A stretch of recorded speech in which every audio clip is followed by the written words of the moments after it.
conectados ya. Así que vamos a dar comienzo a esta séptima clase, ¿ya? Y lo vamos a hacer en el nombre de nuestro Señor Jesucristo. Pastor Daniel, que usted está ahí, ¿no es cierto? Por favor, diríjanos en una oración, por favor. Amén. Amantísimo buen Padre Celestial, desde ya te damos gracias, Señor, por concedernos estos momentos. Te pedimos, Dios, humildemente, Padre, que usted sea tomando dominio y control sobre nuestras vidas, Señor. Aclare, Padre amado, también nuestras mentes, para poder, Señor Jesús, tomar de esta bendición que usted nos ha concedido.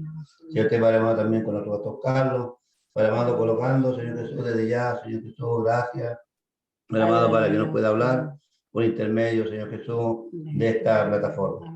Le pedimos, Dios, humildemente por todos nuestros hermanos y pastores que están conectados en las distintas áreas, para amado que podamos estar, Señor Jesús, también conectados en cuerpo, alma y espíritu. Le pedimos desde ya estos favores en el nombre de Cristo Jesús, nuestro Salvador. Amén. Gloria a Dios. Gloria a Dios, gloria a Dios, gloria a gloria Dios. a Dios para siempre. Bien, que el Señor nos siga bendiciendo. Bien, vamos entonces Amén. a comenzar, ¿no es cierto?, la clase de hoy día. Ya estamos ya en la séptima clase, con la gracia al Señor. Ya estamos por finalizar este segundo ciclo, ¿ya? Así que vamos a avanzar hoy día. Nos corresponde la clase número 7, como decíamos recién, y la estructura que tenemos, ¿no es cierto?, es hacer un pequeño repaso en la primera ficha que vemos, ¿no? Así que en la clase pasada, la que también ya está en la plataforma, hablemos en el grupo que tenemos nosotros, el formato Word, y para que ustedes los puedan revisar, ¿no es cierto?, las fichas, los apuntes, ¿ya? Entonces vimos en la clase anterior soteriología, que era la doctrina de la salvación, ¿ya? Vimos ahí, ¿no es cierto?, un desglose, un poquito más profundidad, ¿ya? Los distintos componentes que contiene, ¿no es cierto?, la doctrina de la salvación. Ya vimos algo de los sacrificios, que también lo habíamos visto nosotros en el primer ciclo, ¿ya? Y a llegar, ¿no es cierto?, al sacrificio perfecto y suficiente de nuestro Señor Jesucristo, pasando, ¿no es cierto?, obviamente por lo que era la justificación, ¿no es cierto?, ¿ya? La redención misma, ¿no es cierto?, y la expiación, ¿ya? Y son todos conceptos que están contenidos en lo que es la doctrina de la soteriología, que es la doctrina de la salvación. Eso fue lo que vimos en la clase anterior, ¿ya? Entonces ahora nos corresponde ver, ¿no es cierto?, la otra doctrina que también es parte de la teología sistemática, que es la eclesiología, ¿ya? Dice, esta es mi iglesia, el mensaje fue para toda la iglesia, estamos construyendo la iglesia, ¿ya? Enviamos saludos a la iglesia argentina, mi iglesia se llama, y podemos nosotros, ¿no es cierto?, una enormidad, una lista bien larga, ¿no es cierto?, en la que nosotros usamos indistintamente, ¿no es cierto?, la palabra iglesia para todos estos conceptos, ¿ya? Y hay otros muchos más, vuelvo a decir, ¿no es cierto? Entonces, por eso lo coloco aquí yo, hay nota algunas, dice, notó a cuántas realidades aplicamos el vocablo iglesia, esta hay como 4 o 5 aquí, pero hay una infinidad más de aplicaciones que hacemos a este vocablo iglesia, ¿no? Entonces, deberíamos preguntarnos más bien, ¿qué es la iglesia, ya, verdaderamente? Esta y otras preguntas similares serán oportunamente contestadas a lo largo de esta clase, en la que nos dedicaremos a conocer a la esposa del Cordero, ¿ya? Apocalipsis 19:7. Eso es lo que vamos a ver hoy día con la ayuda del Señor, ¿no es cierto?, lo que es la doctrina de la eclesiología o de la iglesia, ¿ya? La definición del término, ¿ya? La palabra iglesia tiene su origen en el término griego eclesia, que proviene de la preposición ek, fuera de, ¿no es cierto?, eclesis, llamamiento. Entonces vale la pena destacar que este vocablo no tuvo en un principio una connotación religiosa, comenzó a usarse alrededor del siglo V antes de Cristo, ¿ya? En el contexto político de las ciudades griegas, ¿ya?, para referirse, ¿no es cierto?, a las asambleas encargadas de deliberar los asuntos trascendentes para la comunidad o la polis, ¿no es cierto?, que era lo que el enunciado que hacen, ¿no es cierto?, los griegos en cuanto a lo que eran las ciudades, ¿ya? Su uso, dice, en la Septuaginta. Nosotros ya vimos, ¿no es cierto?, en lo que era la bibliología, vimos este tema, ¿no es cierto?, de las traducciones, y esta es la primera traducción, ¿no es cierto?, de el Antiguo Testamento, del hebreo, ¿no es cierto? Y algunos pasajes en arameo al griego, esa es la Septuaginta, ¿cierto? Se reunieron alrededor de 72, 73, ¿no es cierto?, eruditos, por eso se llama la Septuaginta, hace referencia a los 70 o la versión de los 70, ¿ya? Que es la primera, ¿no es cierto?, traducción, vuelvo a decir, del lenguaje hebreo al griego. Ya dice, cuando los 70 ancianos judíos comenzaron a traducir el Antiguo Testamento, nos referimos a la versión de los 70 o Septuaginta, descubrieron que no existían equivalentes exactos para traducir algunos términos ya propios del contexto judaico, ¿ya? Tal fue el caso del término Kaal, ¿no es cierto?, que aparece 123 veces en todos los periodos del hebreo de la Biblia. Fue entonces cuando eclesía comenzó a usarse para referirse a la congregación de los hijos de Israel, ¿ya? Donde se usaba, ¿no es cierto?, esta palabra Kahal, ¿no es cierto?, están en estas referencias Jueces 22, Segunda Crónicas 20:14, Nehemías 8:17, Salmo 89:7, y que en la Septuaginta, ¿cierto?, la reemplazaron por la palabra, ¿no es cierto?, eclesía, ¿ya? Eso es lo que estamos explicando acá. Su uso en el Nuevo Testamento. Como no podía ser de otra manera, la primera vez que eclesía aparece en el Nuevo Testamento es Jesús quien lo utiliza para referirse a su propia asamblea, ya una asamblea diferente a la de los hijos de Israel, fundamentada sobre la revelación poderosa de la persona de Cristo, Mateo 16:18. Según la enseñanza católico-romana, fue en esta ocasión que Jesús designó al apóstol Pedro y a sus legatarios, ¿no es cierto?, como líder universal y fundamento de la iglesia. Eso está en el pasaje, ¿no es cierto?, ahí de Mateo 16, ¿ya?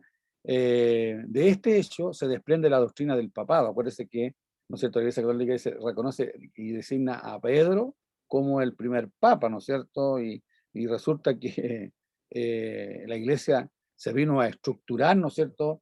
Hablemos la Iglesia católica, apostólica y romana, ¿no es cierto? Varios siglos después, pues, cuando ya vino la decadencia del Imperio Romano, ¿no es cierto? Y una manera de preservar, estamos hablando, ¿no es cierto?, del siglo tercero cuarto, ¿no es cierto? Estamos hablando 300, 400 años después de que el Señor fundó la iglesia, ya que se estructura esta organización que nosotros conocemos hoy día como la Iglesia Católica, ¿no es cierto?, apostólica romana, y obviamente, ¿no es cierto?, con su respectiva separación que se produjo en el año 1052, ¿no es cierto?, ya que es el gran cisma, ya, y donde están, ¿no es cierto?, la Iglesia Católica ahora dividida también con la Iglesia Apostólica, no sé, perdón, la Iglesia Ortodoxa, ¿no es cierto?, católicas ortodoxas, ¿ya? La griega, que es la mayoritaria, ¿no es cierto?, con asiento en Antioquía, ya, estaba la siria y también estaba, ¿no es cierto?, la Iglesia, hablemos rusa, ¿ya?, que son ortodoxas, ¿no es cierto?, ¿ya? Eh, entonces, ellos también tienen sus propios papas, tienen sus propios primados, ya que es la cabeza de la iglesia copta, ¿no es cierto?, que es la iglesia, hablemos egipcia, ya. Ellos tienen la iglesia ortodoxa, ¿no es cierto?, copta, ¿no es cierto?, que es la iglesia de Egipto. Ellos tienen su propio papa y son alrededor de 3 millones, 4 millones de miembros que tiene, ¿no es cierto?, la iglesia copta, ¿ya?, o la iglesia egipcia. Y vuelvo a decir, ellos tienen un papa, ¿ya?, que es totalmente, ¿no es cierto?, es totalmente distinto a los patriarcas, que son los cabezas, ¿no es cierto?, de las otras iglesias ortodoxas, y obviamente, ¿no es cierto?, totalmente distinto al papa que nosotros normalmente conocemos que hoy día, ¿no es cierto?, está sentado en el trono ya de la Iglesia Católica Apostólica Romana, el Papa Francisco, ¿no? Así que es un concepto del papado, ¿no es cierto?, que nace con la estructura y la organización de la iglesia, ¿ya?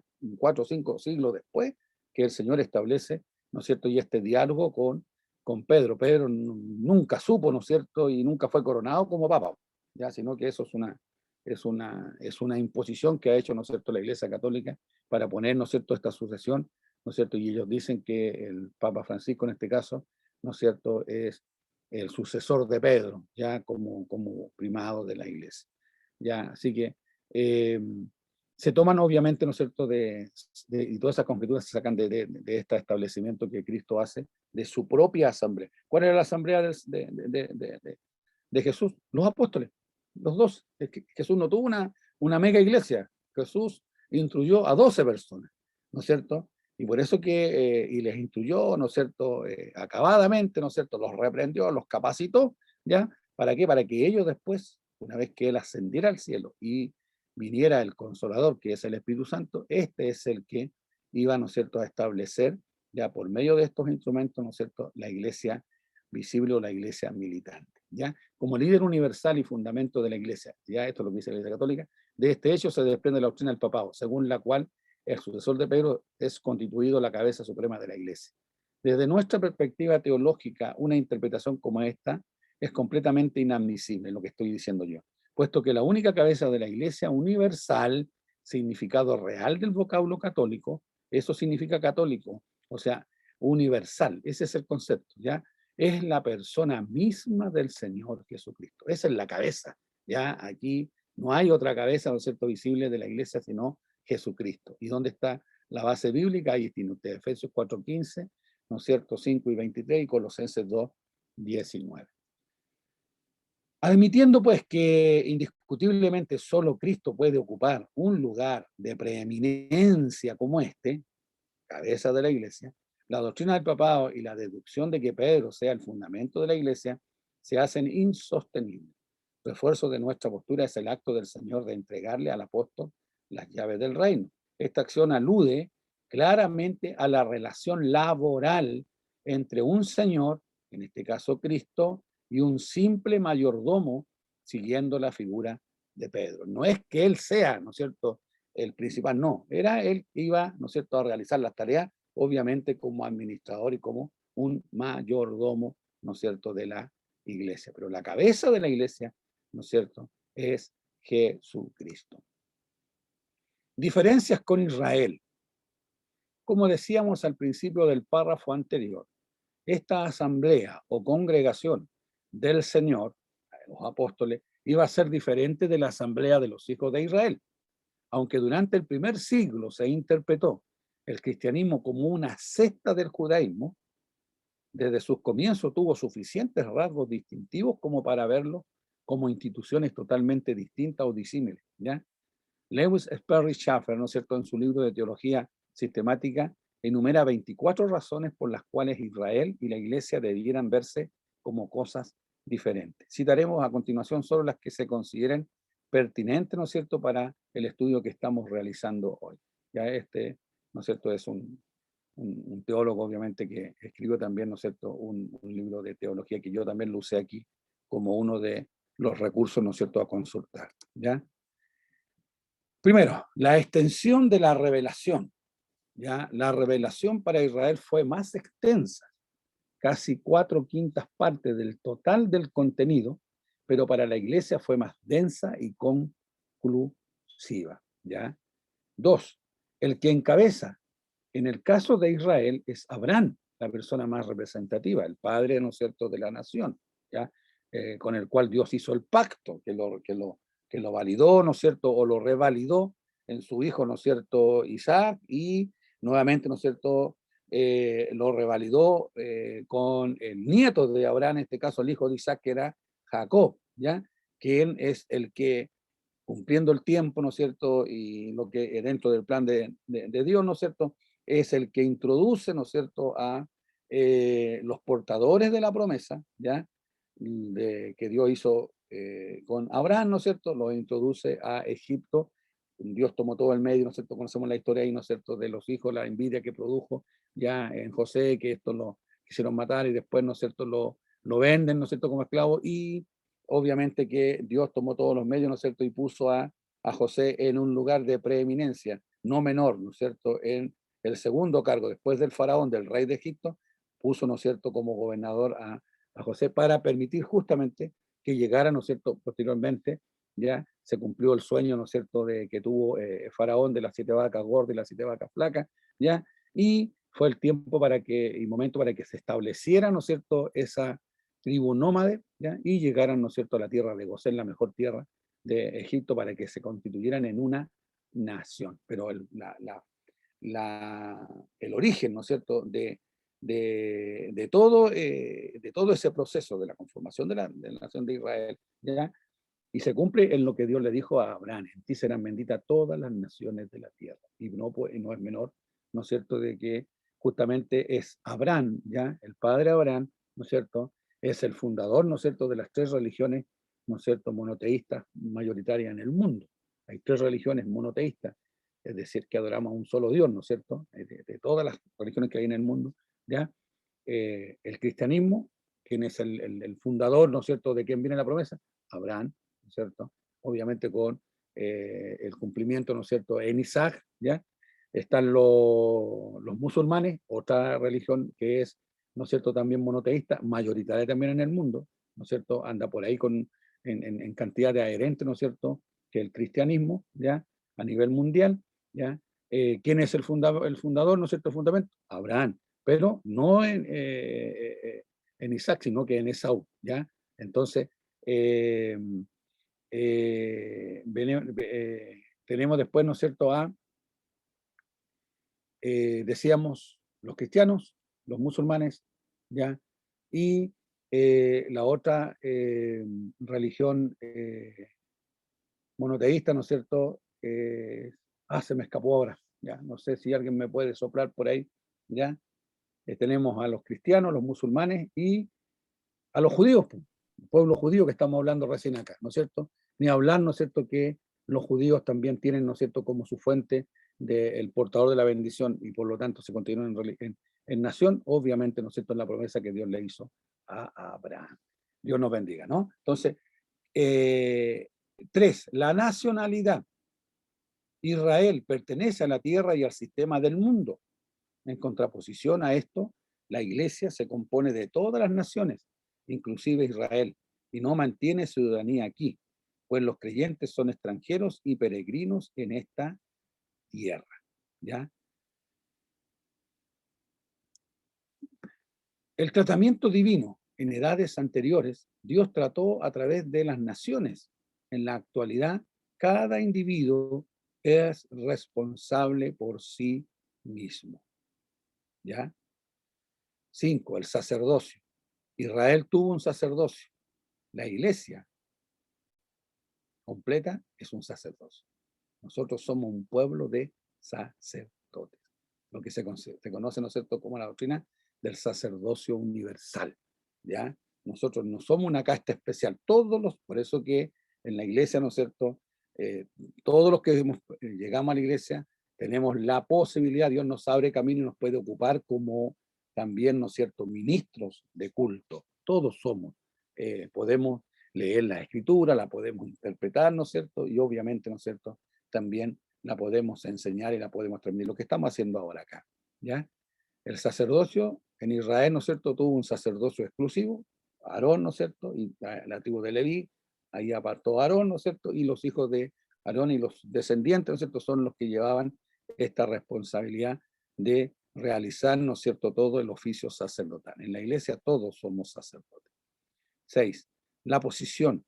Dios llama a Israel su siervo, Isaías 41:8, en tanto que en la iglesia siempre se menciona como familia de Dios. Somos coherederos con Cristo. Somos miembros del cuerpo de Cristo, ¿ya? El Espíritu Santo. Solo en casos excepcionales el Espíritu Santo venía sobre un israelita, ¿ya? Eso era la realidad, ¿no es cierto?, que enfrentaron los antiguos testamentarios, ¿ya? Estaban, ¿no es cierto?, los llamados, los que eran ungidos, ¿ya?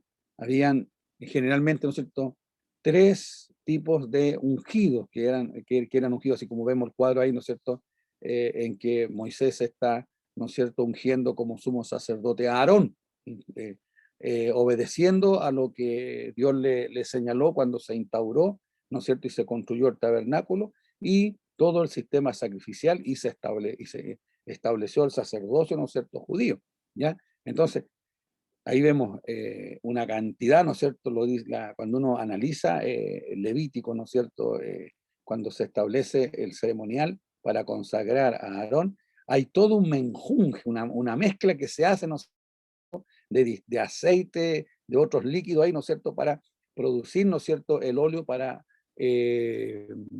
ungir, ¿no es cierto?, al sumo sacerdote. Le derramaron, ¿no es cierto?, ese ungüento, ¿no es cierto?, y había hasta, expelía un olor bien especial, así que donde andaba, ¿no es cierto?, Aarón por ahí se notaba inmediatamente, ¿no es cierto?, por la fragancia que tenía a través, ¿no es cierto?, de haber recibido el rito de la unción o haber sido ungido, ¿ya? Entonces, en el Antiguo Testamento, ¿ya?, eran ungidos los sacerdotes, eran ungidos, ¿no es cierto?, los reyes y los profetas. Y el Espíritu Santo venía a los ungidos, a los que habían pasado por el rito de la unción. Entonces, y venía de tiempo en tiempo, no era que el Espíritu Santo estuviera con ellos, ¿ya? Es la gran diferencia que tenemos hoy día nosotros, ¿ya? Después de lo que se produjo sobrenaturalmente el año 33 o 30, de acuerdo a cómo fijemos, ¿no es cierto?, el año cero, ¿ya?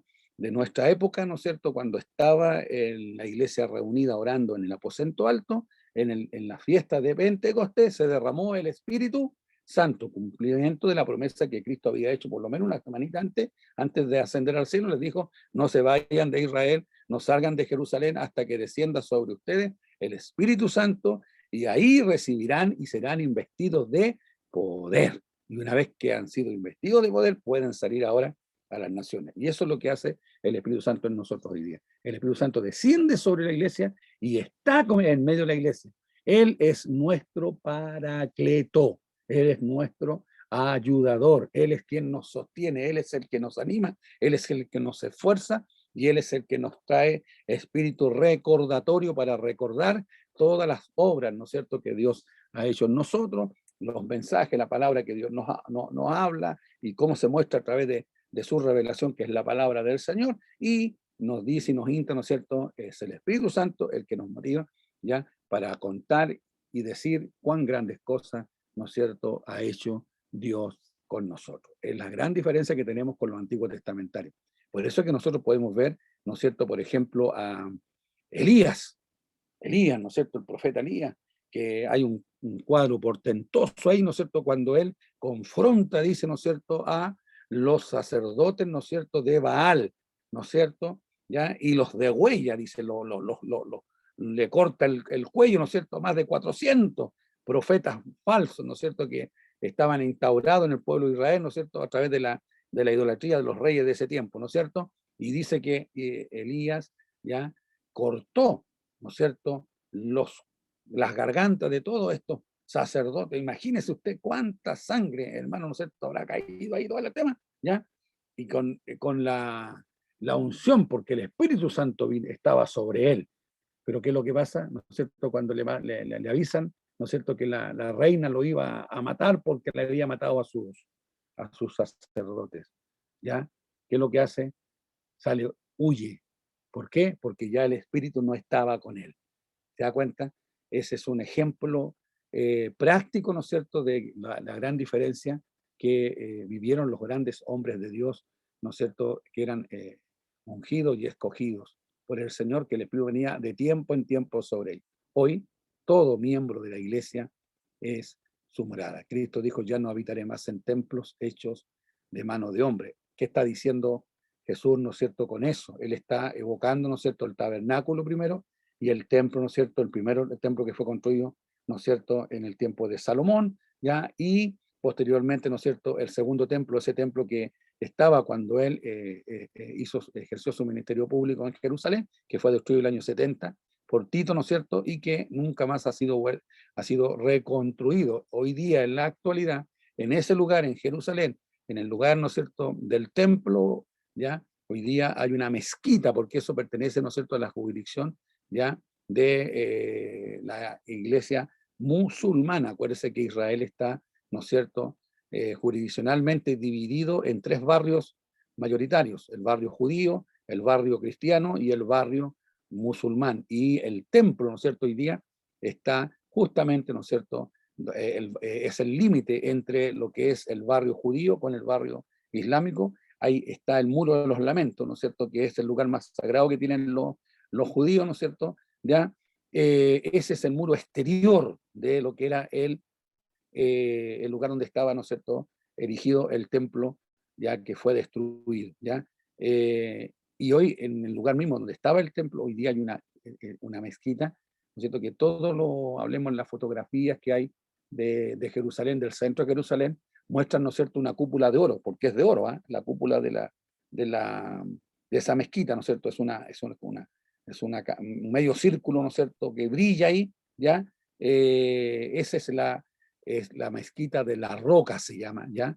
Es el lugar también más sagrado de los musulmanes, después, ¿no es cierto?, de el tema donde ellos, ¿no es cierto?, eh, hacen sus peregrinaciones ahí en la Meca, ¿no es cierto?, en Arabia Saudita. Dios nos ayude, ¿no? Entonces, Jesús estaba haciendo mención a eso, justamente, que él ya no iba a habitar más en ese templo, porque acuérdense que en el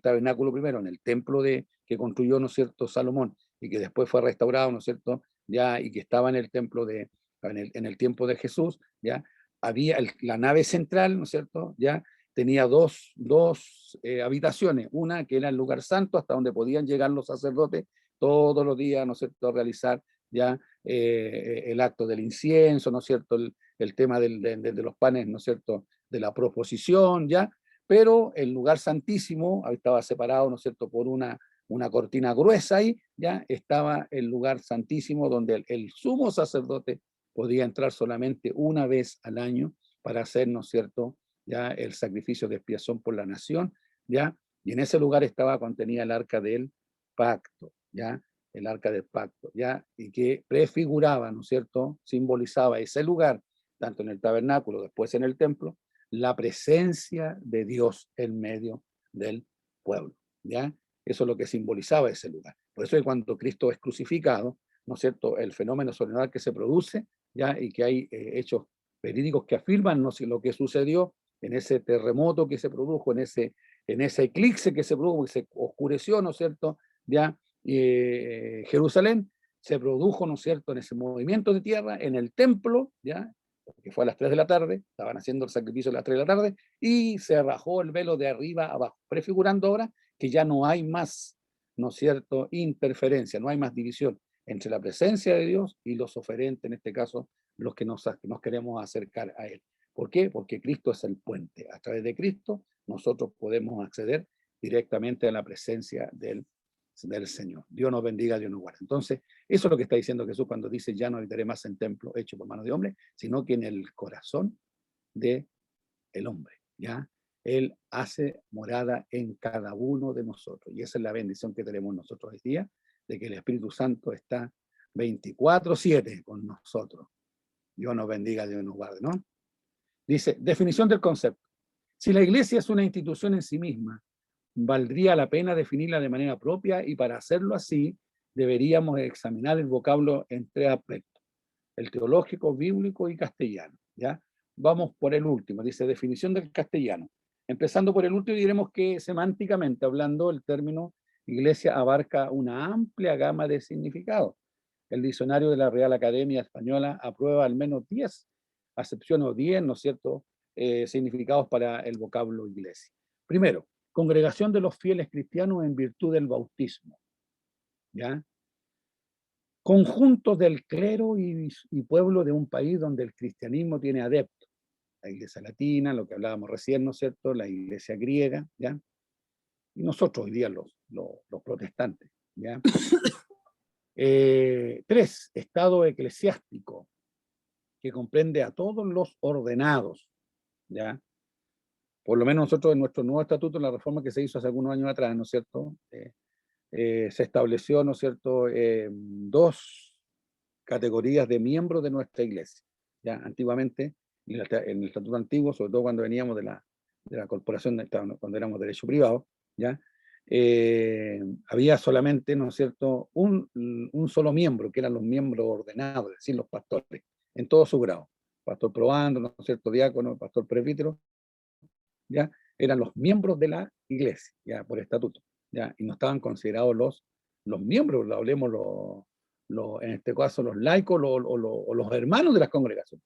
Entonces se soslayó ese problema y se incorporaron ahora, ¿no es cierto?, dentro de los miembros de la iglesia.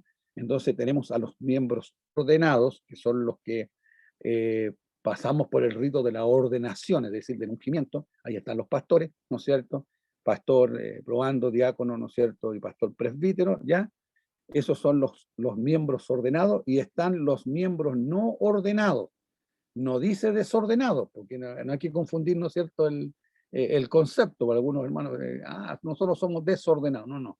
No han sido ordenados, que significa que no han pasado, ¿no es cierto?, por el rito de la ordenación para ocupar un cargo eclesiástico dentro de la iglesia. Y ahí están, ¿no es cierto?, están los miembros, los laicos, es decir, los hermanos oficiales, ¿no es cierto?, y los miembros de cada iglesia. Así que ahora está contenida, por lo menos en nuestra iglesia, todos los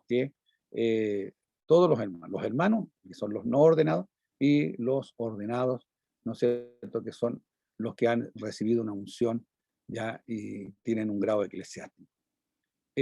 Cuarto, gobierno eclesiástico general del sumo pontífice, concilios y prelados. Aquí hay un concepto, porque estamos hablando de lo que dice, ¿no es cierto?, el castellano. Ya obviamente, ¿no es cierto?, que está mirando la visión, ¿no es cierto?, de la iglesia católica, ¿no es cierto?, o de la jerarquía de la iglesia. Nosotros también tenemos una estructura. Ahora mismo nosotros estamos a puertas de ir a una conferencia, ¿no es cierto?, a nivel de organización como Iglesia Metodista Pentecostal de Chile. Entonces tenemos nosotros, ¿no es cierto?, un organismo que es el organismo rector en este caso, que es el presbiterio mayor, ¿ya? El obispo y 10 directores, ¿no es cierto? Y está, ¿no es cierto?, el pastorado. Entonces vamos todos nosotros de acuerdo al orden que tenemos, ¿no es cierto?, vamos a participar de esta conferencia general, que es un concilio, es decir, la reunión, ¿no es cierto?, de todos los que tenemos responsabilidad. Cabildo de las catedrales o colegiatas, dice, ¿no es cierto? ¿Ya? Dice diócesis, territorio y lugares de la jurisdicción de los prelados, de los obispos, ¿ya? Conjunto de sus súbditos, ¿ya? Cada una de las comunidades cristianas que se definen como iglesia, iglesia luterana, anglicana, presbiteriana, etc. 9, templo cristiano, ¿ya? Inmunidad, dice, del que se acoge a lo sagrado, ¿ya? Son las 10 acepciones que hace, ¿no es cierto?, el lenguaje castellano acerca de la palabra, ¿no es cierto?, o del concepto de iglesia. Ahora, definición desde el plano bíblico. Yendo al plano bíblico, en el Nuevo Testamento hay cerca de 80 expresiones que delinean, ¿ya?, el significado y la razón de la iglesia. Analizar cada una de ellas sería tema para un libro aparte, obviamente, pero sí resultará interesante examinar algunas, dice, pues la consideración de las mismas de seguro arrojará luz sobre la materia ya en cuestión. ¿Ya? Primero, el cuerpo de Cristo. ¿Ya? Como se ha dicho con anterioridad que el Señor es la cabeza de la iglesia, hablaremos en primer lugar del título El cuerpo de Cristo, Efesios 1:23 y Colosenses 1:18. Esta figura me resulta sobremanera interesante, pues de ella se desprenden algunas ideas fundamentales de la doctrina de lo que estamos viendo ahora, que es la eclesiología, ¿ya?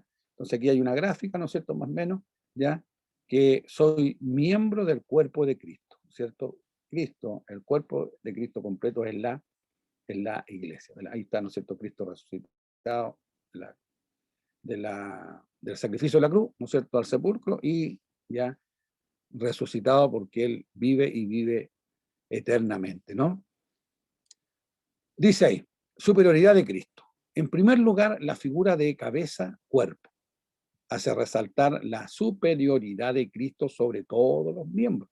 Esto ratifica, ¿no es cierto?, lo que decíamos en delante, cuando refutando, ¿no es cierto?, la postura de la Iglesia Católica, que pone, ¿no es cierto?, a Pedro como la cabeza de la Iglesia, ¿no es cierto?, y de ahí los papas para abajo como la cabeza visible de la Iglesia. La cabeza visible de la Iglesia es Cristo. Cristo es la cabeza, ¿ya? Dice, Él es el superior, dice, resalta la superioridad de Cristo sobre todos los miembros. ¿Qué puede estar por encima de la cabeza? Nada. Alguien puede decir, bueno, un sombrero. No, no, pero es que estamos hablando, ¿no es cierto?, del concepto de la cabeza, ¿ya? Dice, la respuesta es obvia, nada. Es más, Nada puede estar siquiera a su misma altura.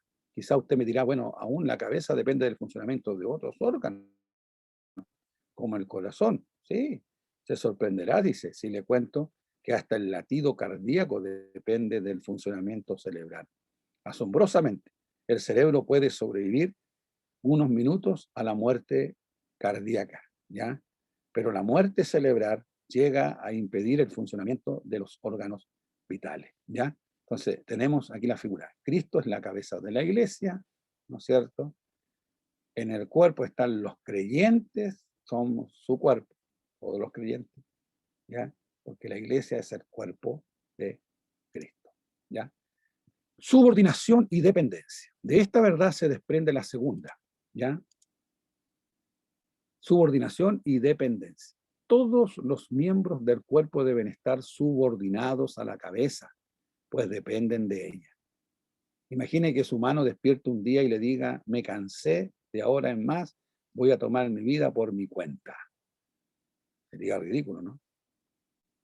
Es inadmisible, ¿ya? Y eso es lo que normalmente pasa cuando las personas, ¿no es cierto?, pierden, ¿no es cierto?, todas las funcionalidades, ¿no es cierto?, motoras ya, y no pueden, y viene la invalidez, no pueden, ¿no es cierto?, el cerebro quiere mandar, ¿no es cierto?, las órdenes y el cuerpo, ¿no es cierto?, no responde, se rebelan, ¿ya? Pero no se mueven por sí mismos, ¿entiendes? Dependen, tienen una dependencia, ¿no es cierto?, del cerebro, ¿ya? Dice, los mismos calificativos podrían aplicarse de aquel que piense que puede subsistir separado de Cristo. Jesús mismo lo dijo, separados de mí, nada podéis hacer. Juan 15:5. Dependemos del Señor aún para las funciones más básicas de la vida y gloria a Dios por ello. Él es nuestra fuente de vida y la raíz de nuestra existencia, el porqué de nuestros impulsos y la razón de cada uno de nuestros movimientos. Pero la misma figura se extiende un poco más, pues no solo dependemos de Cristo, sino también los unos de los otros. Pablo en el capítulo 4 de la epístola a los Efesios nos dice, ¿ya? Y él mismo constituyó a unos apóstoles, a otros profetas, a otros evangelistas, a otros pastores y maestros, a fin de perfeccionar a los santos para la obra del ministerio, para la edificación del cuerpo de Cristo, hasta que todos lleguemos a la unidad de la fe y del conocimiento del Hijo de Dios, a un varón perfecto a la medida de la estatura de la plenitud de Cristo. Qué bello pasaje, ¿no es cierto? Es este que está aquí en ya Efesios 4, 11 al 13. Si suponía que su crecimiento en el Señor solo dependía de usted, y él se equivocó, dice.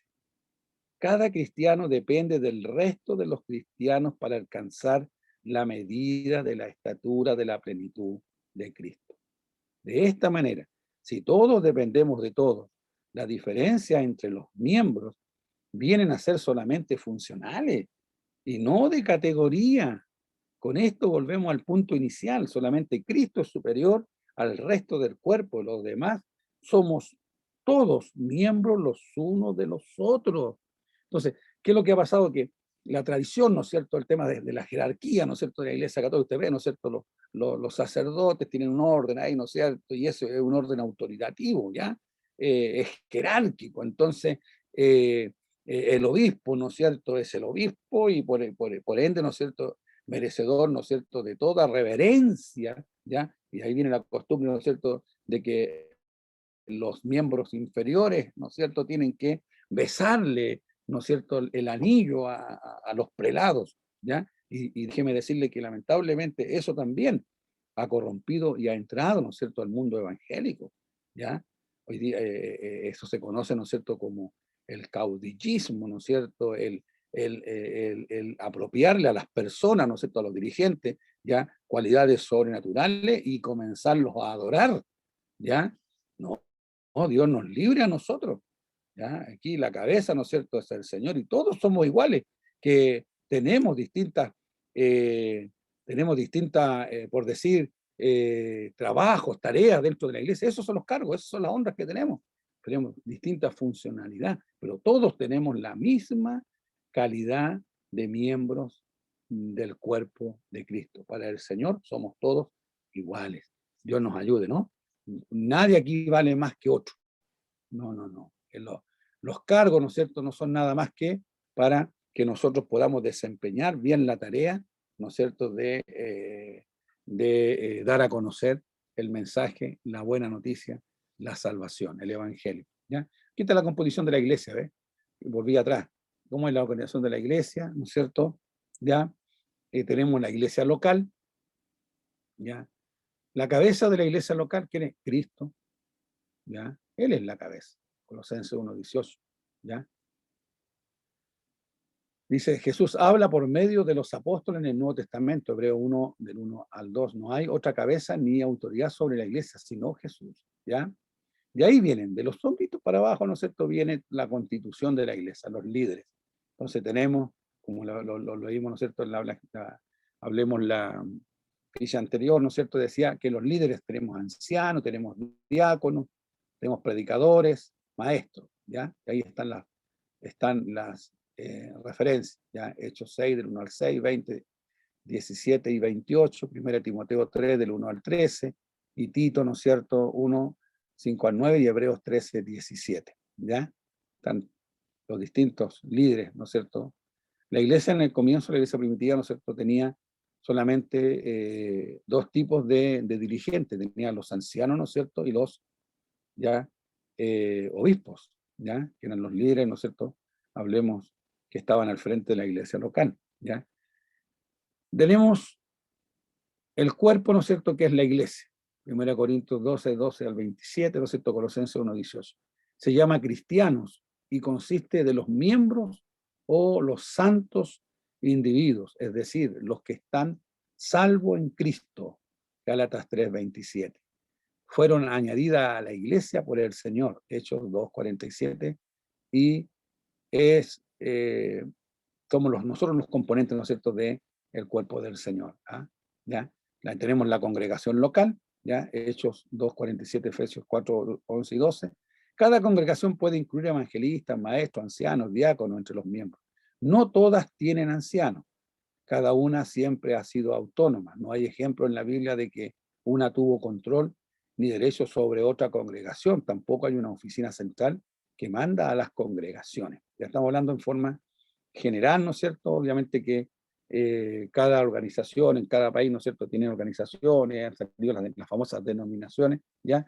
Y obviamente mirando la estructura de nuestra iglesia, por ejemplo, como iglesia metodista pentecostal, nosotros tenemos un órgano central, ¿no es cierto?, que es la persona jurídica que nos da, ¿no es cierto?, validez y reconocimiento legal frente a las autoridades del país. Tenemos un directorio, ¿no es cierto?, en este caso el presbiterio mayor, tenemos un tribunal eclesiástico, ¿no es cierto?, ¿ya? Y tenemos al cuerpo pastoral, y también, ¿no es cierto?, están los miembros de las iglesias locales, ¿ya? Y los perdidos, ¿no es cierto?, que están en el mundo, y estos son los que tienen que ser rescatados, ¿no es cierto?, por el trabajo que hace la iglesia. Tenemos que ir a buscar a los perdidos, ¿ya? Diversidad. La figura en cuestión nos sugiere una idea más, diversidad. Imagina algún cuerpo que fuera solo una oreja, o solo un ojo, o un riñón. Es ridículo. Además de ridículo, inútil, ya que no tiene sentido alguno poseer una función corporal hiperdesarrollada cuando se carece absolutamente de todas las demás, ¿ya? En el cuerpo de Cristo, cada uno de los miembros cumple una función diferente del otro, pero igualmente importante y necesaria. Es obvio que algunas partes del cuerpo son más llamativas que otras, pero por esta condición ya no son más importantes que las demás. Cuando hablamos de la belleza de una persona, rara vez hacemos alusión a los riñones, el hígado o el sistema cardiorrespiratorio. Es común que mencionemos cosas como los ojos, la boca, el cabello, a los que tenemos cabello, ¿no es cierto? ¿Ya? Y a los que nos queda poco también, ¿no es cierto? En fin, ¿ya? Dice,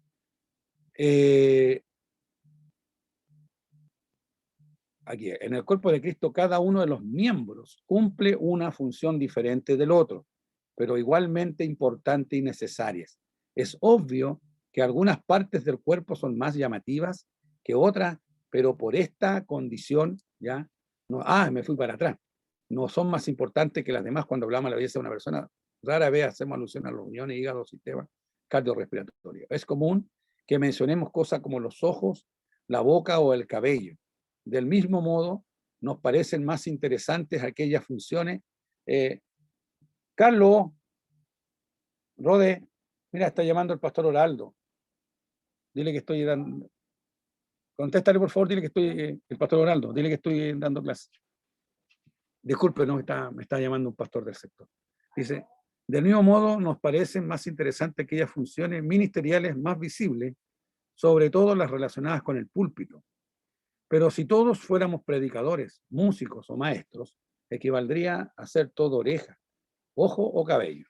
Como decía el apóstol Pedro, cada uno según el don que ha recibido, ministrenlo a los otros, como buenos administradores de la multiforme, ¿ya? Gracia de Dios, ¿ya? Entonces aquí tengo del griego poikilo, ¿no es cierto?, que denota diversidad multicolor. La esposa de Cristo, otra figura que usan las escrituras para definir a la iglesia, quizás la más bella de todas, es la de esposa de Cristo. Esta metáfora, que representa el grado de intimidad en la unión entre el Señor y la iglesia, aparece claramente mencionada en Apocalipsis 22, 17. Y el espíritu y la esposa dicen ven.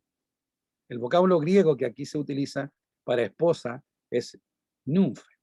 En las culturas orientales, aún en la actualidad, era costumbre comprometerse en casamientos antes de concretar una boda formal y llegar a la consumación del matrimonio. Esta acción, que tenía carácter formal y definitivo, se denominaba desposorio. Cuando una mujer estaba desposada o comprometida en matrimonio, se le llamaba nunf. La iglesia espera la llegada del esposo, pues está comprometida indisolublemente con él. Pablo habla de este compromiso en la segunda carta a los Corintios, ¿ya? Os celo con celo de Dios, pues os he desposado con un solo esposo para presentaros como una virgen pura a Cristo. 2 Corintios 11, 2. Estamos separados, consagrados, destinados a ser suyos, sin límites, sin restricciones, sin medidas ni reservas, como una mujer es absoluta y exclusivamente de aquel que la tomó por esposa.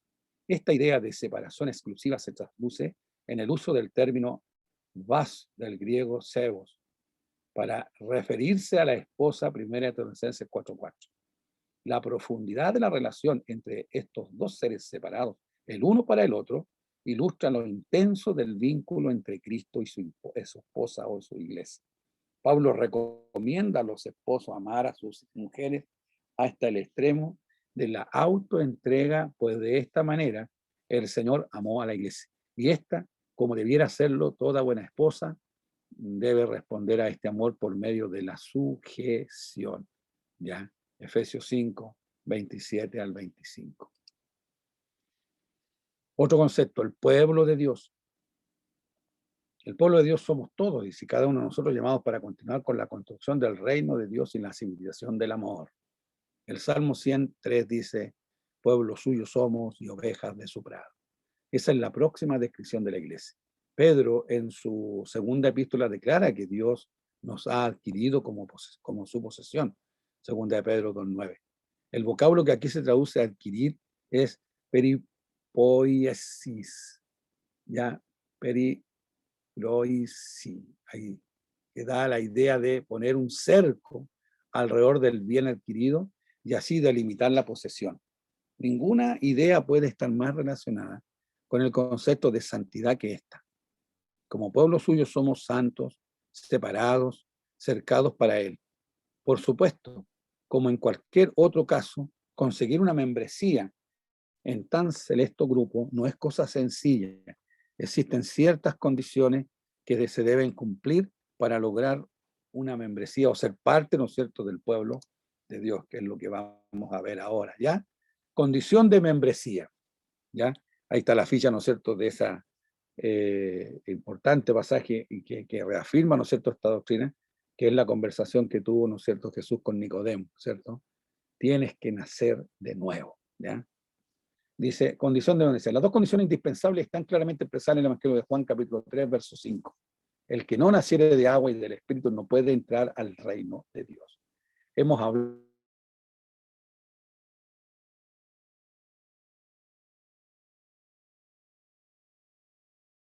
salvo y por ende de pertenecer al cuerpo místico de Cristo si no se ha nacido de nuevo. Eso lo vimos la semana pasada, ¿ya? Condición de membresía. Pero nos resta considerar una condición más, el bautismo en agua. Jesús dijo, el que creyere y fuere bautizado será salvo. Marcos 16, 16. ¿Es el bautismo una condición excluyente para la salvación? ¿Puede alcanzar el cielo una persona que muere sin pasar por las aguas bautismales? Para comprender las declaraciones del Señor debiéramos hacer una referencia histórica, pues en los primeros años de la iglesia el bautismo se llevaba a cabo inmediatamente después de la conversión. Recuerde el caso de Felipe y el eunuco etíope.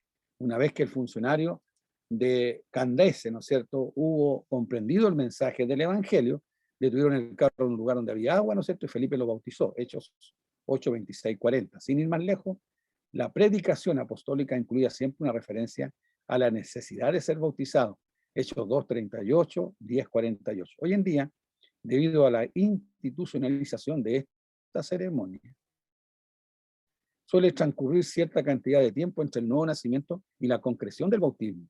En tal caso, se considera que la intención firme de llevarlo a cabo es suficiente para creer que la persona es salva. Del mismo modo, es de dudarse la conversión de alguien que rehúsa ser bautizado, ya que el bautismo no es más que la confesión pública del compromiso que se asumió en el momento de aceptar a Cristo como Señor y Salvador, ¿ya? Por otro lado, diremos que tampoco es salvo una persona solo por cumplir con esta condición. Mucha gente que asiste a nuestros templos y cumple con todos los requisitos necesarios para ser visto como miembro de la iglesia local no es verdaderamente salvo. Igualmente otros ni siquiera se han congregado una vez, sin embargo gozarán de la vida eterna cuando llegue su hora. De esto se deduce una verdad fundamental. Hay una iglesia visible y una invisible. La primera se hace evidente desde lo organizativo y desde la conducta cristiana. La segunda, totalmente mística, reúne a los creyentes de todas las épocas y de todos los lugares. Así pues, ser miembro de una iglesia local no implica necesariamente ser parte del pueblo de Dios. Tenemos la iglesia invisible, ¿no es cierto? Tenemos la iglesia visible, ¿ya? Cizaña, y la iglesia invisible, ¿no es cierto? También es lo que se considera, ¿no es cierto?, el trigo. Acuérdese que el Señor habló de la constitución de la iglesia en el tiempo que estamos ahora nosotros. La iglesia se compone, ¿no es cierto?, de cizaña y trigo, ¿ya? No todos los que están en la iglesia, ¿no es cierto?, son trigo, y no todos los que están en la iglesia son cizaña. Hay una mezcla ahí. ¿Quién va a producir esto? ¿No es cierto? Cuando venga el segador, ¿no es cierto? Él va a producir la separación, ¿ya? Entre el trigo va a ir, ¿no es cierto?, al lugar de reposo, de resguardo, y la cizaña va a ser atada, ¿no es cierto?, y va a ir al infierno, ¿ya? Definición teológica. Nos resta aún definir la iglesia desde la... no, dejé claro yo se me olvidó colocar acá, ¿no es cierto? Me parece que de todas formas, ¿no es cierto?, el sacramento del bautismo, que nosotros lo tenemos también dentro de nuestro estatuto, como Iglesia Metodista Pentecostal, ¿no es cierto? Nosotros bautizamos, ¿ya?, por aspersión, la forma, ¿ya? Por eso no lo incluí acá, porque yo lo habíamos visto anteriormente, ¿no es cierto?, el tema de los sacramentos que nosotros, ¿no es cierto?, practicamos, ¿ya? Nosotros practicamos los dos sacramentos que estableció el Señor, el bautismo, ¿no es cierto?, y la forma, aspersión, ¿ya?, es decir, rociamiento, ¿ya? Tomamos un poco de agua, ¿no es cierto?, y rociamos agua en la cabeza del que va a ser, ¿no es cierto?, el candidato que va a ser, ¿no es cierto?, sometido al rito del bautismo, ¿ya? Y también bautizamos, ¿no es cierto?, a los párvulos, bautizamos a los niños, ¿ya? ¿Por qué? Porque la gran premisa en esto, ¿no es cierto?, y es lo que nosotros, ¿no es cierto?, aceptamos y creemos, es que el bautismo no es condición de salvación. Es lo que traté de explicar acá también, ¿ya? No todos, por el solo hecho de ser bautizado, va a ser salvo. No. Es un requisito para ser miembro de la iglesia, ¿ya? Ahora, el bautismo tampoco nosotros, hermanos, somos anabautistas.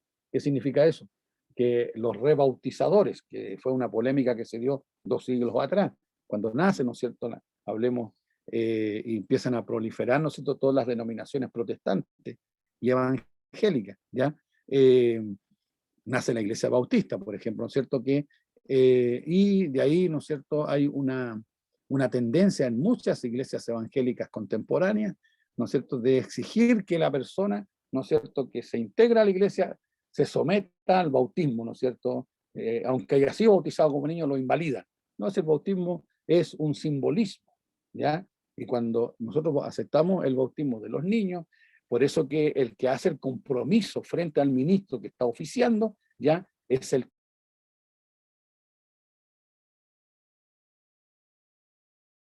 a través del ceremonial que nosotros tenemos, es a quien le hacemos prometer que le enseñarán, ¿no es cierto?, y guiarán al niño por el buen camino, ¿no es cierto?, del evangelio, hasta cuando él, ¿no es cierto?, crezca y sea parte, ¿no es cierto?, y sea obviamente un aporte dentro de la obra del Señor. Ese es el concepto que nosotros aplicamos. Por eso que nosotros hacemos el bautismo de arrepentimiento para el mayor de edad, ¿no es cierto?, que lo hace por sí solo, y de consagración, ¿no es cierto?, por el infante, el niño que no lo puede hacer por sí mismo, pero sus padres, sus progenitores, sus tutores, ¿no es cierto?, se comprometen de que lo van a guiar por el buen camino. Dios no ayuda, ese es el concepto, pero el concepto mayoritario en esto es que hablemos, el bautismo no es condición de salvación, ¿ya? Por eso puse yo ahí, hay personas, ¿no es cierto?, que no han sido bautizadas y van a llegar a la vida eterna, ¿no es cierto? Y hay otros, ¿no es cierto?, que han sido bautizados y solamente Dios le va a decir, no te conozco, obrador de maldad, ¿ya? Definición teológica. Nos resta aún definir la iglesia desde la perspectiva teológica. Si bien es cierto que la iglesia es una comunidad y que como tal posee ciertas reglas de admisión, no nos ocuparemos ahora de este aspecto ya que hemos hablado al respecto con anterioridad. Sin embargo, sería oportuno en esta ocasión definirla desde su misión, como dijo el Señor. Si la sal se desvaneciere, ¿con qué será salada? No sirve más para nada. Mateo 5:13. Del mismo modo, ¿ya?, ¿qué es la iglesia si no cumple con la misión por la cual ha sido instituida? ¿Ya? La iglesia y la adoración. Diremos que nuestra primera obligación es para con Dios directamente y tiene que ver con mantener una relación estable con Él. Así pues, podría definir la iglesia como el pueblo encargado de rendir el culto a Dios. Esta idea se relaciona directamente con el concepto de adoración. En el capítulo 4 del Evangelio de Juan, Jesús resuelve un problema trascendente en su conversión con la mujer samaritana. ¿En este monte o en Jerusalén?, preguntó la mujer. Esta pregunta iba mucho más allá de una diferencia ritualista. Lo que la samaritana realmente estaba preguntando era, ¿usted o nosotros? ¿Cuál de los dos es el verdadero pueblo de Dios? Jesús respondió algo inesperado. Ni ustedes ni ellos. El Padre buscará otros adoradores que rindan culto en forma espiritual. El concepto de adoración está indisolublemente unido al de la iglesia. El vocablo griego más usado para referirse a la adoración es proskuneo, que se relaciona con la actitud del perro que lame o besa la mano de su amo. De ahí el concepto hacer reverencia o dar obediencia. De este modo, la adoración tiene que ver con cada actitud de la vida del creyente y no se restringe simplemente al momento de cantar en la congregación, porque muchos, ¿no es cierto?, vamos a adorar al Señor y es como lo tengo yo puesto ahí, ¿no es cierto?, en la gráfica, ya en la adoración, en la alabanza, algunos, ¿no es cierto?, apagan las luces, encienden humo, luces de colores, ¿no es cierto?, en el escenario, ya, y ahí se vuela uno, ¿no es cierto? Y en el momento ahí estoy adorando. No, la adoración es completa, es las 24 horas y los 7 días de la semana. A cada instante nosotros tenemos que rendir adoración al Rey que merece toda honra y toda gloria. ¿Cómo? Con nuestra vida completa, ¿ya? Eso es adorar a Dios. Adorar a Dios es con el servicio, ya con la disposición, con la sujeción, con el respeto, con la tolerancia, en fin, todo lo que conlleva, ¿no es cierto?, la santidad. No solamente volarnos, ¿no es cierto?, en el momento del culto, la oración. Hay algunos, ¿no es cierto?, que esperan el momento que vamos a adorar, dicen, ya, y ahí lloran, esto, lo otro. y después, ¿no es cierto?, incluso llega el momento de la predicación, se van, o no están ni ahí con la predicación. No, ellos quieren adoración nomás, quieren ahí, ¿no es cierto?, emocionarse con la canción. Mientras dure la música, adoran. No, uno tiene que adorar al Señor en todo tiempo. Iglesia y la evangelización. La evangelización es la tarea fundamental de la iglesia. Desde otro ángulo de visión, la iglesia también puede definirse como el pueblo encargado de difundir las buenas nuevas.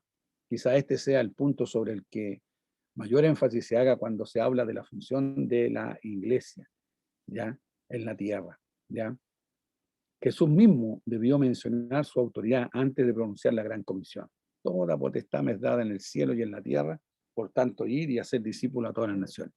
Mateo 20, 18 y 19. Dice, será porque es la parte que más nos cuesta. Bueno, hay algunos que les gusta predicar a la calle, ¿no es cierto? Predican solo, bueno, el pastor Daniel ahí, ¿no es cierto? ¿Ya? Tiene esa bendición, ¿no es cierto? Y aquí cuando era jefe voluntario, aquí, ¿no es cierto?, me pedía permiso y pastor, ¿sabe? Me autoriza para salir a predicar solo, aunque sea todas las mañanas, me acuerdo que salía a predicar, ¿no es cierto?, solo, ¿ya? Pero hay otros que nos cuesta, me incluyo, me cuesta a mí, ¿no es cierto?, mover este cascarón para ir, ¿no es cierto?, a predicar el evangelio, ¿no es cierto? Pero esa es una forma, pero también, ¿no es cierto?, hay muchas formas de hacer evangelización, ¿ya? Dios nos bendiga, Dios nos guarde, ¿no? Dice, será porque es la parte que más nos cuesta, tal vez. De todas formas, estamos aquí para difundir el mensaje redentor entre los que aún no conocen al Señor. La parábola de la levadura, Mateo 13:33, nos habla claramente de esto. El reino de los cielos como un trozo de masa fermentada que puesta dentro de la masa sin fermentar, transmite al resto del bollo, de la masa, ¿no es cierto?, la misma bacteria que provoca, dice, su propia fermentación. Así la iglesia, habiendo sido transformada por la verdad, permanece dentro de la sociedad aún corrupta para transmitirle la bacteria del evangelio, en el buen sentido de la palabra. Estamos hablando de la levadura. La iglesia y la comunión entre los santos. Por último, diremos que la iglesia existe proveer unidad a sus miembros, ¿ya? Para proveer unidad a sus miembros. Por tanto, se constituye en la comunión o comunidad de los santos.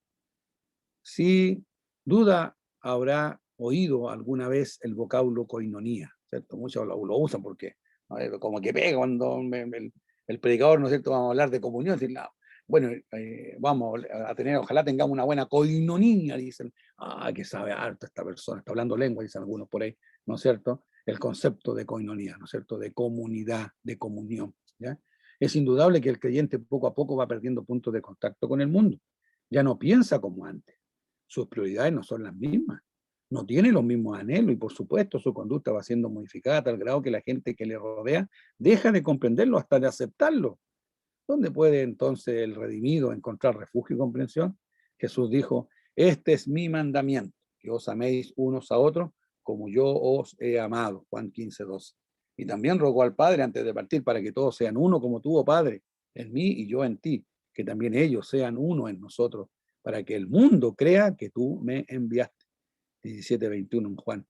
En un mundo en el que todo se divide, se parte, se deforma y se deshace, la unidad y permanencia de la iglesia es testimonio mudo de la misma existencia de Dios. La integridad de la iglesia, hermano, ¿ya? Y a lo mejor, ¿no es cierto?, el enemigo que ha venido a matar, a robar y a destruir, ¿cierto? ¿Qué es lo que hace? Destruye la iglesia, pone enemistad, contienda, disensión, envidia, vanidades, ego, esto, lo otro, ¿no es cierto?, que produce y va, ¿no es cierto?, desmembrando la iglesia. Pero la iglesia se mantiene firme aún con esos pequeños remanentes. Ahí está. Los remanentes, ¿no es cierto?, son los que afirman la iglesia. En todas las iglesias hay gente, ¿no es cierto?, que es como el envoltorio, ¿cierto? ¿Ya? Están los pilares, están los roles, sean hombres o sean mujeres, ahí están, ¿no es cierto? No son muchos, ¿ya? Y en torno a ellos, ¿no es cierto?, ¿ya? Se van, es como el árbol, ¿no es cierto?, que crece y florece, ¿no es cierto?, en primavera, pero cuando llega el otoño, ¿qué es lo que pasa? ¿Cierto? Todas las ramitas, todas las hojas, ¿no es cierto?, que envolvían y le daban, ¿no es cierto?, envergadura al árbol, se van, desaparecen, se van, ¿ya? Pero ¿qué es lo que queda? El tronco, ¿cierto? Así es la iglesia, ¿ya? Así es la iglesia, ¿ya? Dios bendiga a los troncos, Dios bendiga, ¿no es cierto?, a los remanentes que están ahí, ¿no es cierto?, que mantienen la integridad de la iglesia, ¿ya?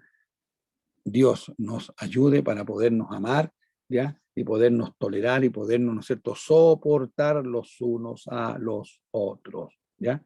Cuando la iglesia está unida, aunque sean poquitos los que estén, que permanezcan, ¿no es cierto?, es testimonio mudo de que Dios está con nosotros. Tenemos el inmenso honor y privilegio de pertenecer a la más trascendente de todas las instituciones humanas. ¿Qué haremos, pues, para ser dignos integrantes de ella? ¿Ya? Bendiciones. ¿Ya? Queda eso al final ahí, ¿no es cierto?, como reflexión. ¿Ya? No quise agregar acá, ¿no es cierto?, porque como esto está saliendo a la red, ¿no es cierto?, ya, no quise poner ahí que pertenecemos a la iglesia, ¿no es cierto?, histórica, fundamental, tronco de aquí de Chile, del Evangelio, ¿no es cierto?, protestante, la iglesia metodista pentecostal de Chile, de cual todas las iglesias pentecostales en este país han salido, ¿ya? Pero eso lo quise dar a entender ahí, ¿no es cierto?, que pertenecemos a la institución humana más importante, ¿no es cierto?, y más bella, que es la iglesia del Señor. Dios nos bendiga, ¿no es cierto?, por esta séptima clase, nuestra penúltima clase, ¿no es cierto?, hablemos dentro de lo que es la malla, ¿no? Así que Dios nos bendiga, nos revista su gracia. Y como ya lo hemos dicho tantas veces, bueno, en la semana, ¿no es cierto?, se va a estar subiendo ya el video y también, ¿no es cierto?, haciendo llegar el Word, ¿ya? Ya nos estamos aproximando, ¿no es cierto?, al término de este segundo ciclo, ya se estamos preparando parte del material, si algún hermano quiere, ¿no es cierto?, algún pastor quiere, ya nos hace llegar, ¿no es cierto?, por el mismo grupo, ¿no es cierto?, como lo hicimos en la primera etapa, ya, si alguien quiere el material impreso, ya, lo estamos preparando, ¿no es cierto?, como se preparó también, ¿no es cierto?, la primera cartilla, ya, para que lo tengan ustedes como material de consulta, porque la memoria es frágil, esto sí, ¿ya? Así que Dios nos ayude y después de la semana que viene, si estamos con vida y con salud, ¿ya? Vamos a poder, a ver cómo está el calendario, porque nosotros tenemos la conferencia el 3, ¿no es cierto? Sería la ¿Ya? próxima semana la octava clase, mi pastor, y el día lunes primero sería la de consulta. Pero podemos porque nosotros estamos viajando el 2 para allá. Sí. Claro, sí, la dejamos el lunes primero, que es feriado, ¿cierto? ¿Ya? La dejamos ahí también. Ahí, ese día hablemos donde redondeamos y lo hacemos tipo conversatorio, ¿cierto? Aclarar alguna duda, ¿no es cierto? Si alguien tiene dudas, hacerlas llegar ahí, ¿no es cierto? Y ese mismo día damos espacio para que podamos interactuar más, ya los hermanos que estén, ¿no es cierto?, estén, ¿no es cierto?, participando en esa última clase. Ya Dios nos ayude, ¿no? Y bueno, estamos en oración porque viendo, ¿no es cierto?, el éxito que hemos tenido, gracias al Señor, el respaldo, se ha mantenido un grupo, ¿no es cierto?, de interesados, ¿ya? Entonces, a ver si podemos generar otro ciclo, ¿ya? Pero ya tocando un tema más puntual, ¿no es cierto? Ahí lo vamos a ver también porque dentro de lo que es la parte de teología, ¿no es cierto?, hay hartas cosas que nosotros podemos ahondar y profundizar. Vuelvo a decir, lo que hemos visto acá nosotros en este primer ciclo y el segundo ciclo, ya es la base, ¿no es cierto?, el fundamento de todo seminario teológico. Todo seminario teológico, ¿no es cierto?, está fundamentado en estas doctrinas que están contenidas en la teología sistemática. Y de ahí uno va, ¿no es cierto?, ampliando, ya, y va profundizando, ¿no es cierto?, cada una de estas doctrinas y agregando, ¿no es cierto?, otros ramos que son ramos, ¿no es cierto?, hablemos técnico ahí, ¿no es cierto?, para entregarnos herramientas para estudiar con mayor profundidad la escritura. Esa es la idea, ¿ya? Así que Dios nos reviste de su gracia, ¿ya? Veo a mi pastor Alejandro, ya, sí, para que ruegues al Señor, ¿no es cierto?, la bendición, Alejandro, ¿ya? Para los pastores nuestros y para los hermanos metodistas pentecostales, ¿no es cierto?, un aviso que la pastora Seferina, ¿ya? Ella es la esposa, viuda del pastor Manuel Rojas, fundador de la iglesia de la Cisterna, madre en este caso del pastor Oraldo de la Cisterna, ¿no es cierto?, y también mamá de la pastora Rosita, esposa del pastor Mario Moreno de Ventana, ¿ya? Está grave, ella está grave, bueno, ella tiene, me parece, ya casi cerca de 100 años, así que hay que orar por nuestra pastora, ¿no es cierto?, Seferina, nuestra pastora anciana, ¿ya? Así que para que también dentro de la oración hagas un ungimiento especial también por ella, ¿ya? Bien. Amén. Gracias te damos, Señor, por la bendición de compartir esta tarde, Señor, esta noche. Oh Dios mío, la enseñanza, Padre Celestial, de tu palabra a través de los temas, Señor, bendito, que se han venido sucediendo. Señor, te damos gracias por esta misericordia, te damos gracias por esta bondad. Rogamos, Señor, que sea de bendición en cada vida y cada corazón de mis hermanos, de mis pastores, Señor bendito, esta enseñanza, y permite, Padre Celestial, que la atesoremos en nuestro corazón y ponerla en práctica, Señor, para que sepamos, como hoy nos ha enseñado, el rol que tenemos dentro del cuerpo de Cristo, que es la iglesia. Bendícenos, Señor, y confirma por misericordia esta enseñanza para gloria suya. Te hacemos presente a nuestra pastora, Señor, que está en estado grave de salud. Señor, bendito, obra misericordia conforme a tu voluntad. Y así todos los enfermos, Señor, poderoso eres para glorificarte. Eterno Dios, rogamos a ti que la gracia suya y la misericordia suya, Señor, le toques en esta hora, fortalezca su vida, su corazón y obres misericordia en la vida de tu sierva, Señor, por amor de tu nombre. Te rogamos, Padre Celestial, perdona los pecados de su juventud y todo error, Señor bendito, de su vida por misericordia, y déjala apta, Padre Celestial, oh Dios mío, por misericordia, Padre Celestial, para recibir tu voluntad. Ruego que te glorifiques sobre ella, en el nombre de Jesús nuestro Señor y Salvador. Amén. Gloria a Dios, gloria a Dios, gloria a Dios para siempre. Amén. La foto, ahí con la pastora Rode. Ya.